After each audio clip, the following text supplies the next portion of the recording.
नमो बुद्धाय जय भीम। 13. शाक्य संघात सदस्य दीक्षा. शाक्यांचा एक संघ होता. वयाची 20 वर्ष झाल्यावर प्रत्येक शाक्य तरुणास शाक्य संघाची दीक्षा घेऊन त्या संघाचे सदस्य व्हावे लागत असे. सिद्धार्थ गौतम 20 वर्षाचे झाले होते आणि आता वेळ आली त्यांनी संघात दीक्षा घेऊन संघाचे सदस्य व्हावे. शाक्यांचे एक संघ भवन होते ज्याला ते संथागार म्हणत असत. संथागार कपिलवस्तू नगरीमध्ये होते. संघ सभा संथागारात होत असत. सिद्धार्थाला शाक्य संघात दीक्षित करण्याकरता शुद्धोधनाने शाक्य पुरोहितास संघाची सभा बोलवण्यास सांगितले. त्यानुसार कपिलवस्तूमध्ये शाक्यांच्या संथागारात शाक्य संघ एकत्रित झाला. सिद्धार्थाला संघ सदस्य करून घ्यावे म्हणून सभेत पुरोहिताने प्रस्ताव मांडला. तेव्हा शाक्य सेनापती आपल्या जागेवर उभे राहिले व सभेस संबोधित केले. शाक्य वंशातील शुद्धोधनाच्या परिवारात जन्मालेल्या सिद्धार्थ गौतम संघ सदस्य इच्छितो. त्यांनी वयाची 20 वर्ष पूर्ण केली आहे व सर्व प्रकारे ते संघ सदस्य होण्यास पात्र आहे. याकरिता माझा प्रस्ताव आहे की त्यांना संघात सदस्यत्व करून घ्यावे. जर कोणी प्रस्तावाविरुद्ध असतील त्यांनी बोलावे. कोणीही प्रस्तावास विरोध केला नाही. सेनापती म्हणाले, मी दुसऱ्यांदा विचारत आहे. जर कोणी प्रस्तावाविरुद्ध असेल तर त्यांनी बोलावे. प्रस्तावाविरुद्ध बोलण्यास कोणीही उठून उभे राहिले नाही. सेनापतींनी पुन्हा सभेला संबोधित केले, मी तिसऱ्यांदा विचारत आहे. जर कोणी प्रस्तावाविरुद्ध असेल तर त्यांनी बोलावे. तिसऱ्यांदाही कोणी प्रस्तावाविरुद्ध बोलले नाहीत. शाक्यांमध्ये नियम होता की विना प्रस्ताव कोणतीही कार्यवाही होत नसे आणि जोपर्यंत कोणताही प्रस्ताव 3 वेळा मंजूर होत नाही तोपर्यंत त्यावर कार्यवाही होत नसे. सेनापतींचा प्रस्ताव 3 वेळा बिनविरोध संमत झाल्यामुळे सिद्धार्थाला विधिवत संघ सदस्य स्वीकारल्याची घोषणा करण्यात आली. तेव्हा शाक्य पुरोहिताने उभे राहून सिद्धार्थास आपल्या जागेवर उभे राहण्यास सांगितले. सिद्धार्थास संबोधित करून त्यांनी विचारले, संघाने आपणास सदस्य करून सन्मानित केले आहे असे आपणास वाटते का? सिद्धार्थाने उत्तर दिले, होय, संघ सदस्य होऊन मला सन्मानित झाल्याचा अनुभव होत आहे. आपण संघ सदस्याची कर्तव्ये जाणता का? मला खेद आहे की मी त्यापासून अपरिचित आहे, परंतु संघ कर्तव्य जाणल्यामुळे मला नक्कीच आनंद होईल. पुरोहित म्हणाले, सर्वप्रथम मी तुम्हाला संघ सदस्य म्हणून तुमची कर्तव्य काय आहेत हे सांगतो. असे म्हणून पुरोहित त्यांना संघाच्या सभासदाची कर्तव्य सांगू लागले. 1. तुम्ही तन मन धनाने शाक्यांच्या हितसंबंधांचे संरक्षण केले पाहिजे. 2. संघाच्या सभांना कधीही गैरहजर राहता कामा नये. 3. कोणत्याही शाखेचा द्वेष आढळून आल्यास कोणतीही भीती किंवा भीड न बाळगता स्पष्टपणे बोलले पाहिजे. तुमच्यावर कोणी दोषारोप केला तर रागावून न जाता आपण अपराधी असाल तर तसे कबूल केले पाहिजे व निरपराधी असाल तर तसे सांगितले पाहिजे. त्यानंतर पुरोहित म्हणाले, या गोष्टींमुळे तुम्ही संघ सदस्य राहणार नाहीत. 1. व्यभिचार केला तर तुम्ही संघ सदस्य राहू शकणार नाहीत. 2. इतरांची हत्या केली तर तुम्ही संघ सदस्य राहू शकणार नाहीत. 3. चोरी केली तर तुम्ही संघ सदस्य राहू शकणार नाहीत. 4. खोटी साक्ष दिली तर तुम्ही संघ सदस्य राहू शकणार नाहीत. सिद्धार्थाचे उत्तर होते, मान्यवर, मी आपला ऋणी आहे की तुम्ही संघ नियमांशी मला परिचित केले. मी आपणास विश्वास व खात्री देतो की शब्द व आशयासह त्यांचे तंतोतंत पालन करण्याचा प्रयत्न करेन. 14. संघाशी संघर्ष. सिद्धार्थाला शाक्य संघाचा सभासद करून घेतल्यानंतर 8 वर्षे लोटली. संघाचा तो एकनिष्ठ व बाणेदार असा सभासद होता. स्वतःच्या खाजगी कामात तो जेवढे लक्ष देत असे तेवढेच लक्ष तो संघाच्या कार्यात घालीत असे. संघाचा सभासद म्हणून त्याचे वर्तन आदर्श असे होते व त्यामुळे तो सर्वांना प्रिय झाला होता. तो संघाचा सभासद झाल्यापासून 8व्या वर्षी एक अशी घटना घडली की जी शुद्धोधनाच्या कुटुंबाच्या बाबतीत एक दुर्घटना व सिद्धार्थाच्या जीवनातील एक आणीबाणीची स्थिती ठरली. या दुःखांतिकेचा आरंभ असा झाला आहे. शाक्यांच्या राज्याच्या सीमेला लागून कोलियांचे राज्य होते. रोहिणी नदीमुळे या दोन्ही राज्ये विभागली गेली होती. रोहिणी नदीचे पाणी शाक्य व कोलिये हे दोघेही आपापल्या शेतीकरता वापरत असे. रोहिणी नदीचे पाणी प्रथम कोणी व किती घ्यावे याबद्दल प्रत्येक सुगीच्या हंगामात त्यांचा वाद होत असे. या वादाची परिणती भांडणात व काही प्रसंगी मारामारीतही होत असे. सिद्धार्थाच्या वयाला 28 वर्षे झाली. त्या वर्षी शाक्यांच्या व कोलियांच्या सेवकात नदीच्या पाण्यावरून फार मोठा संघर्ष झाला. दोन्ही बाजूंच्या लोकांना दुखापती झाल्या. जेव्हा या संघर्षाची माहिती शाक्य व कोली यांना मिळाली तेव्हा हा प्रश्न आता युद्धानेच कायमचा निकालात काढावा असे त्यांना वाटले. म्हणून शाक्यांच्या सेनापतीने कोलियांशी युद्ध पुकारण्याच्या प्रश्नावर विचार करण्यासाठी शाक्य संघाचे अधिवेशन बोलवले. संघाच्या सभासदांना उद्देशून सेनापती म्हणाला, आपल्या लोकांवर कोलियांनी हल्ला केला असून त्यात आपल्या लोकांना माघार घ्यावी लागली आहे. अशा प्रकारच्या आक्रमणाची कृत्ये यापूर्वी अनेक वेळा कोलियांकडून घडलेली आहेत. आम्ही ती आजपर्यंत सहन केली आहेत, पण यापुढे हे चालू देणे शक्य नाही. हे थांबलेच पाहिजे आणि हे थांबवण्याचा एकच मार्ग म्हणजे कोलियांच्या विरुद्ध युद्ध पुकारणे हाच होय. कोलियांच्या विरुद्ध संघाने युद्ध पुकारावे असा मी ठराव मांडतो. ज्यांचा विरोध असेल त्यांनी बोलावे. सिद्धार्थ गौतम आपल्या जागी उभे राहिले आणि म्हणाले, या ठरावाला माझा विरोध आहे. युद्धाने कोणताही प्रश्न सुटत नाही. युद्ध करून आपला हेतू सफल होणार नाही. त्यामुळे दुसऱ्या युद्धाची बीजे रोवली जातील. जो दुसऱ्याची हत्या करतो त्याला त्याची हत्या करणारा दुसरा भेटतो. जो दुसऱ्याला जिंकतो त्याला जिंकणारा दुसरा भेटतो. जो दुसऱ्याला लुबाडतो त्याला लुबाडणारा दुसरा भेटतो. सिद्धार्थ गौतम पुढे म्हणाले, संघाने कोलियांच्या विरुद्ध युद्धाची घोषणा करण्याची घाई करू नये असे मला वाटते. प्रथम दोष कोणाचा याची खात्री करून घेण्यासाठी काळजीपूर्वक चौकशी केली पाहिजे. आपल्याही लोकांनी आक्रमण केले असल्याचे मी ऐकतो. हे जर खरे असेल तर आपण सुद्धा निर्दोष नाहीत हे सिद्ध होते. सेनापतीने उत्तर दिले, होय, आपल्या लोकांनी अतिक्रमण केले, तथापि आपण हे विसरता कामा नये की प्रथम पाणी घेण्याची पाळी आपलीच होती. सिद्धार्थ गौतम म्हणाले, यावरून स्पष्ट होते की आपण दोषांपासून पूर्णपणे मुक्त नाही.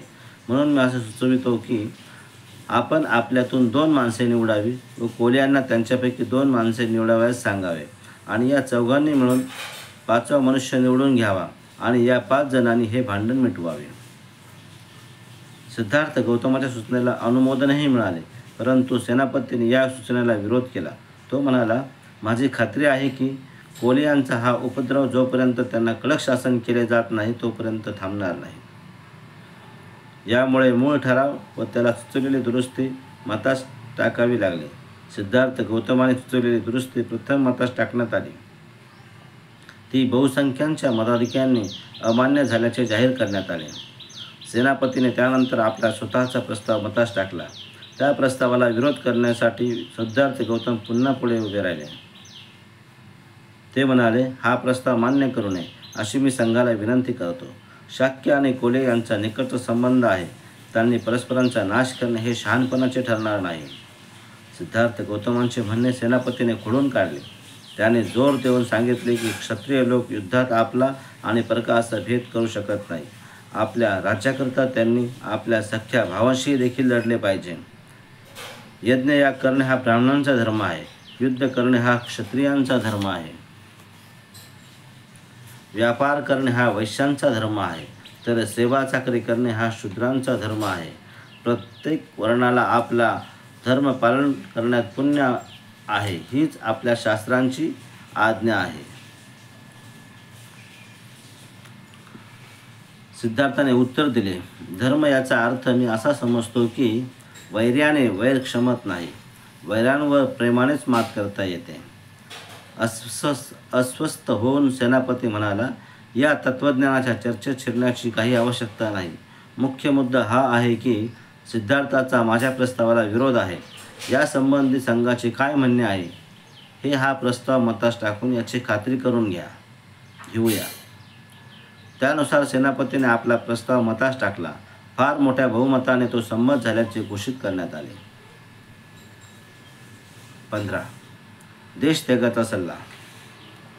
दुसऱ्या दिवशी सेनापतीने शाक्य संघाची दुसरी सभा बोलवली. त्या सभेचा उद्देश होता अत्यावश्यक सैनिक भरतीच्या ठरावावर विचार व्हावा. संघांची सभा भरल्यावर त्याने प्रस्ताव ठेवला, 20 ते 50 वर्ष वयाच्या प्रत्येक शाक्यास कोलियांच्या विरुद्ध युद्ध करता सैन्यात भरती होणे अनिवार्य व्हावे अशी घोषणा करण्याची अनुमती मिळावी.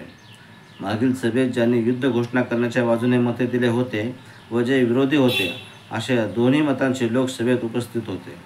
ज्यांनी युद्ध घोषणेच्या बाजूने मत दिले होते त्यांना सेनापतीचा प्रस्ताव स्वीकारण्यात कोणतीही अडचण नव्हती. त्यांच्या अगोदरच्या निर्णयाचा तो स्वाभाविक परिणाम होता.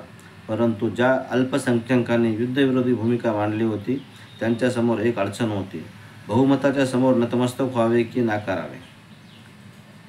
अल्पसंख्याकांचा निश्चय होता की ते बहुमतवाद्यांच्या समोर झुकणार नाहीत आणि म्हणून त्यांनी त्या सभेत उपस्थित राहण्याचा निर्णय घेतला. परंतु त्यांच्यापैकी कुणालाही असे उघडपणे सांगण्यास साहस नव्हते. कदाचित बहुमताशी विरोध करण्याचे परिणाम त्यांना माहीत असावे. जेव्हा सिद्धार्थाने पाहिले की त्यांचे समर्थन गुपचाप मौन धारण करून बसले आहेत तेव्हा ते उभे राहिले व संघाला उद्देशून म्हणाले, मित्र हो, तुम्हाला जे योग्य वाटेल ते तुम्ही करा. तुमच्याकडे बहुमत आहे. परंतु मला वाईट वाटते की तुमच्या सैन्य भरतीच्या निर्णयाला विरोध करावा लागत आहे. मी सैन्यात दाखल होणार नाही व युद्धात भाग घेणार नाही.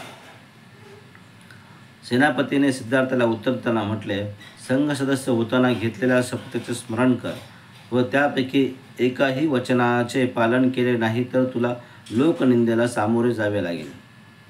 सिद्धार्थांचे उत्तर होते, मी निसंदेह तन मन धनाने शाक्य कुळाचे हितसंबंधाचे रक्षण करण्याचे वचन दिले होते. परंतु मला असे वाटत नाही की हे युद्ध शाक्यांच्या हिताचे आहे. शाक्यांच्या सुहितापुढे मी लोकनिंदेस अधिक महत्त्व देत नाही. कोल्यांबरोबर नेहमी भांडणतंटे केल्यामुळे शाक्य संघ कौशल नरेशांच्या हाताचे कसे बाहुले झाला आहे याची आठवण करून देऊन शाक्य संघाला सिद्धार्थाने सावधगिरीचा इशारा देताना म्हटले, शाक्यांचे स्वातंत्र्य अधिकाधिक कमी करण्यासाठी कौशल नरेशांना आणखी एक संधी या युद्धामुळे मिळेल. सेनापतीने रागाने सिद्धार्थाला म्हटले, तुझे संभाषण कौशल्य तुझ्या उपयोगी पडणार नाही. संघाच्या बहुमताच्या निर्णयाला तुला मानावेच लागेल. कदाचित तुला असे वाटत असेल की कौशल नरेशांच्या अनुमतीशिवाय संघाची आज्ञा न पाळणाऱ्या संघाला फाशी अथवा देशत्यागाची शिक्षा देऊ शकणार नाही आणि जरी संघाने शिक्षा जाहीर केली तरी कौशल नरेश त्यास आपली अनुमती देणार नाही. परंतु लक्षात ठेव, तुला शिक्षा देण्याचे संघाकडे इतर अनेक मार्ग आहेत. सामाजिक बहिष्कार किंवा जमीन जप्ती याकरिता कौशल राजाच्या अनुमतीची संघाला गरज नाही. कोलियांच्या विरुद्ध युद्ध या संघाच्या घोषणेत विरोध केल्यास कोणते दुष्परिणाम होणार याची सिद्धार्थाला जाणीव झाली. 3 पर्यायांमधून एकाची निवड सिद्धार्थ करू शकत होता. पहिला पर्याय सैन्यात भरती होऊन युद्धात सहभागी होणे. दुसरा पर्याय देशत्याग अथवा फाशी यास मान्यता. तिसरा पर्याय कुटुंबियांवर सामाजिक बहिष्कार व कुटुंबियांची मालमत्ता व शेतीची जप्ती. पहिला पर्याय कोणत्याही परिस्थितीत सिद्धार्थ स्वीकारू शकत नव्हता व तिसऱ्या पर्यायाचा विचारसुद्धा तो करू शकत नव्हता. या परिस्थितीत त्यांनी विचार केला की दुसरा पर्यायच अधिक योग्य आहे. त्याप्रमाणे सिद्धार्थाने संघाला म्हटले, कृपया माझ्या परिवारास दंडित करू नका. सामाजिक बहिष्काराने त्यांना त्रास नको. त्यांची शेती जप्त करून त्यांचे एकमेव उपजीविकेचे साधन हिरावून घेऊ नका. ते निरपराधी आहेत. माझा अपराध आहे. माझ्या अपराधाची शिक्षा मला एकट्यालाच भोगू द्या. देहांत अथवा देशत्याग यापैकी तुम्हाला योग्य वाटेल ती शिक्षा मी आनंदाने स्वीकारेन. कौशल नरेशाकडे मी तक्रार करणार नाही याचे मी आपणास अभिवाचन देतो.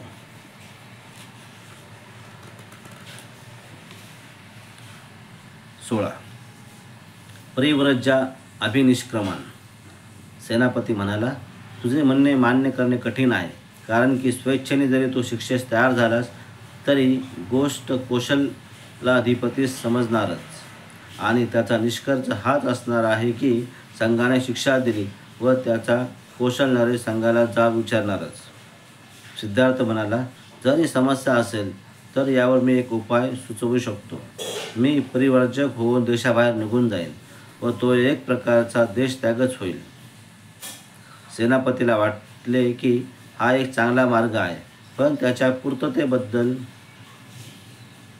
त्याच्या मनात शंका होती. म्हणून सेनापतीने सिद्धार्थाला विचारले, आपल्या माता, पिता व पत्नीच्या अनुज्ञेशिवाय तुम्ही परिव्राजक कसे होऊ शकता? सिद्धार्थाने त्यांना विश्वास दिला की अनुमती प्राप्तीकरिता ते भरपूर प्रयत्न करतील. आणि पुढे ते म्हणाले, जरी मला अनुमती मिळो अथवा न मिळो, मी ताबडतोब देश त्याग करेन. शाक्य संघ सदस्यांना सिद्धार्थाने सुचविलेला पर्याय हा या कठीण समस्येवरील सर्वश्रेष्ठ उपाय वाटला. संघाने याचा स्वीकार केला. सभेसमोरील कार्यक्रम पत्रिकेवरील सर्व विषय संपवून संघ सभा विसर्जित होणार होती. इतक्यात एक तरुण शाक्य आपल्या जागेवर उभा राहून म्हणाला, कृपा करून माझे म्हणणे ऐका, मी महत्त्वाची सूचना देऊ इच्छितो.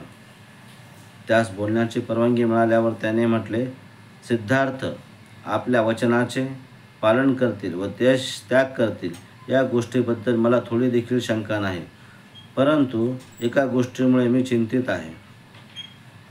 आणि जेव्हा सिद्धार्थ आपल्या डोळ्यासमोरून निघून जाईल तेव्हा कोलियांविरुद्ध ताबडतोब युद्ध घोषणा करावी असा संघाचा विचार आहे का? मला असे वाटते की संघाने याविषयी गंभीरतापूर्वक विचार करावा. काही झाले तरी कौशल नरेशांना हे कळणारच आहे की सिद्धार्थाला देशाबाहेर काढले आहे. जर का हा शाक्य ताबडतोब युद्ध घोषणा करतात तर कौशल नरेशांना सिद्धार्थाच्या देशत्याग त्यागाचे कारण कळेल. सिद्धार्थ कोलियांविरुद्ध युद्ध करण्याचा विरोधी होता व ही गोष्ट आमच्याकरता चांगली असणार नाही.